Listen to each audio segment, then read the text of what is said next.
శాంతాకారం భుజగసేనం పద్మనామ సురేశం విశ్వాకారం గగన సుదర్శనం మేఘవర్ణం శుభాంగం లక్ష్మీకాంతం కమలని యోగి విజ్ఞానగమ్యం వందే Vishnu భవభయ సర్వలోకైకనాథం. Popular Telugu TV ప్రేక్షకులందరికీ కూడా సంక్రాంతి శుభాకాంక్షలు తెలియజేస్తున్నాను. మనకి ధనుర్మాసంలో గొబ్బెమ్మలు పెట్టుకుంటాం. గొబ్బెమ్మలు ఎందుకు పెట్టుకోవాలి, గొబ్బెమ్మలు పెట్టిన తర్వాత అవి ఏం చేయాలి అని ప్రతి ఒక్కళ్ళకి అనుమానం వస్తుంటుంది, ఆలోచన వస్తుంటుంది.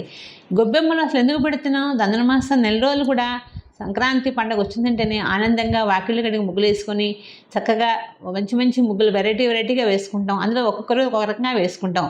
భోగి నాడు భోగి కుండలు వేస్తాము, కనుమ నాడు చాప వేస్తాము. ఇట్లా అన్నీ కూడా ఆలోచనగా పెద్దవాళ్ళు పెట్టిన సాంప్రదాయాన్ని మారకుండా మన భారతీయ సంస్కృతిని పెట్టట్టుగానే మనం అన్నీ చేసుకుంటూ ఉంటాం. కానీ ఈ ధనుర్మాస నెల రోజులు కూడా ఆవుపేడ తీసుకొచ్చి అయితే ఆవుపేడలో కూడా మంచి ఆవుపేడ తెచ్చుకోవాలి. ఇప్పుడు కాలానుగుణ్యంగా పాపం ఆవులకి సరైన ఆహారం లేక మనకు ఆ పేడ కూడా ఒక రకమైన స్మెల్ వస్తుంది.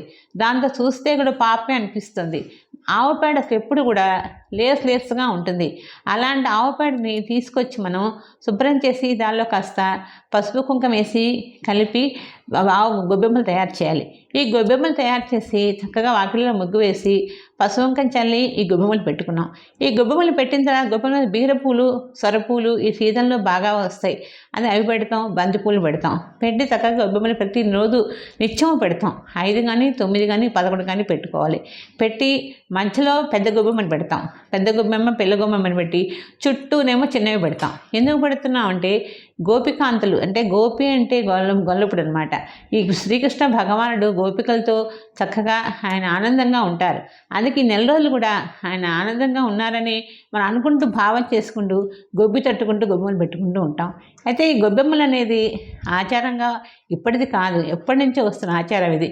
ప్రతి ఒక్కళ్ళు కూడా ఇప్పుడు కాలానుగుణ్యంగా అంతా కమర్షియల్ అయిపోయింది కాబట్టి గొబ్బెమ్మలు పెట్టడానికి రోడ్ల మీద జాగా లేక చాలామంది మానేసి మన గొబ్బెమ్మ పెట్టలేము. ఎక్కడో కొంతమంది పెడుతున్నారు. కానీ పెట్టినా కూడా ఆ గొబ్బెమ్మ పెట్టిన తర్వాత మంచి కరెక్ట్గా 11 గంటల సమయంలో, ఎందుకంటే పొద్దున పెడతాం 5:30 పెట్టేస్తాం. పెట్టగానే 11 గంటలు అయ్యేటప్పటికి ఆ గొబ్బెమ్మలు తీసి ఒక గోడ కొట్టేస్తాం. కొట్టి ఆ పిడకల్ని పక్కన పెడతాం అనమాట. ఎందుకు ఆ గొబ్బెమ్మ అంత వాల్యూగా చేస్తాం. ఇలా గొబ్బెమ్మలు ధనుర్మాసంలో చేసుకుంటూ వస్తాం. కానీ ఎందుకు చేస్తున్నామంటే మనకి ధనుర్మాసంలోనే శ్రీకృష్ణ భగవానుడు గోపికలందరూ కలిసి ఆయనతో పాటు చక్కగా నృత్యం చేసుకుంటూ ఆనందంగా ఉన్నారు కాబట్టి మనం కూడా ఈ నెల రోజులు ఆనందంగా ఉండాలని చేస్తాం. అలాగే పండగ వస్తుంది, భోగినాడు వస్తుంది. సందెగుబ్బెమ్మ అని పెడతాం. సందెగుబ్బెమ్మని పెట్టగానే సాయంత్రం పూట పెట్టాలి. పెట్టినప్పుడు పెద్ద చేస్తాం. చేసి ఒక పక్కన పిల్ల పెట్టి ఒక పీట మీద ముగ్గు వేసి పెట్టి చక్కగా గొబ్బి తడతాం. గొబ్బి తడటం అంటే ఏంటి? చిన్న పిల్లలని పిలుచుకొచ్చి కాస్త రేగిపళ్ళు, శనగలు అన్నీ ఇక్కడ బంతిపూలు రెక్కలు అన్నీ పెట్టి వాళ్ళ దగ్గర గొబ్బి తట్టిస్తాం. గొబ్బి తట్టేటప్పుడు వాళ్ళు జానపద గేయాలు పాడతారు. ఆ జానపద గేయాలు శ్రీకృష్ణుడి మీదే పాడతారు, కృష్ణ భగవాన్ మీదే పాడతారు. కృష్ణ భగవానికి ఆ చుట్టూ కూడా ఏమని పాడతారు?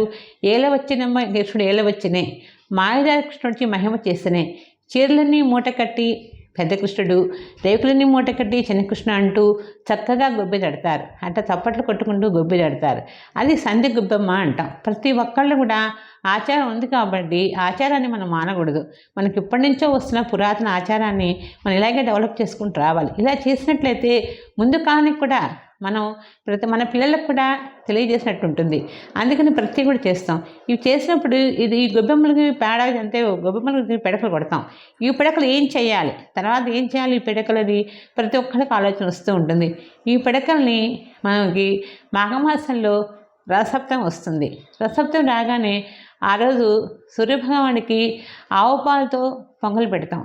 ఆవు పాలతో పొంగలు పెట్టేటప్పుడు ఆ పిడకల్ని చక్కగా ఒక రౌండ్గా తయారు చేసి 11 పిడకలు 9 పిడకలు లెక్కగా 21 పిడక పెట్టి వాటి మీద కర్పూరంతో దీపం వెలిగించేసి దాన్ని పాలు పెట్టి సూర్యభగవానికి ఎదురుగా పెట్టి మనం పొంగిస్తాం.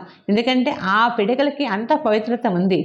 ఇప్పుడు నిజంగానే మనకు ఆవు పేడ పిడకలు కూడా మార్కెట్లో అమ్ముతున్నారు. మనం కష్టపడాల్సిన అవసరం లేదు.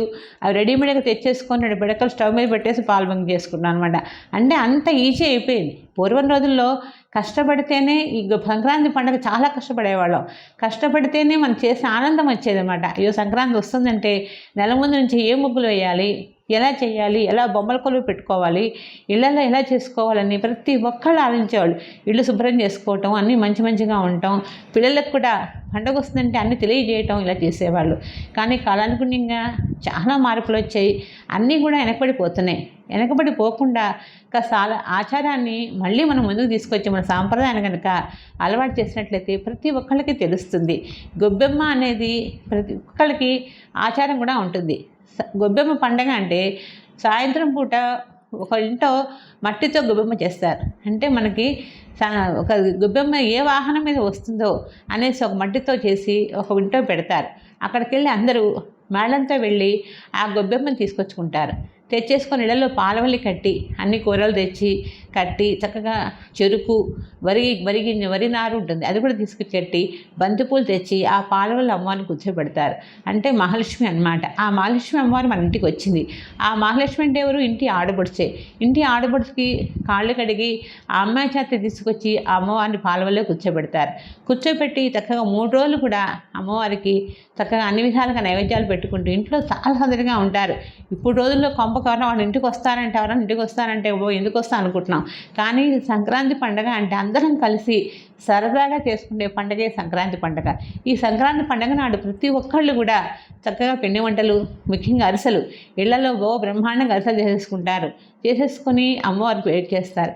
ఈ 3 రోజులు చేసినప్పుడు ఈ భోగి నాడు భోగి కుండలు వేస్తారు, భోగి కుండలు ముగ్గు వేస్తారు, భోగి మంట వేస్తారు. భోగి మంట కూడా ఏంటంటే ఎలాంటి దోషాలున్నా పోతాయని భోగి మంట వేస్తాం.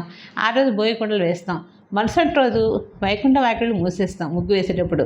అంటే ఇప్పుడు 4 రోజులు చేస్తాము, ఇంకా స్వామివారు ఇంకా బయటకు వెళ్ళకూడదు, ఇంకా ఇక్కడే ఉండాలని చెప్పి వైకుంఠ వాకిళ్ళు మూసేస్తాం.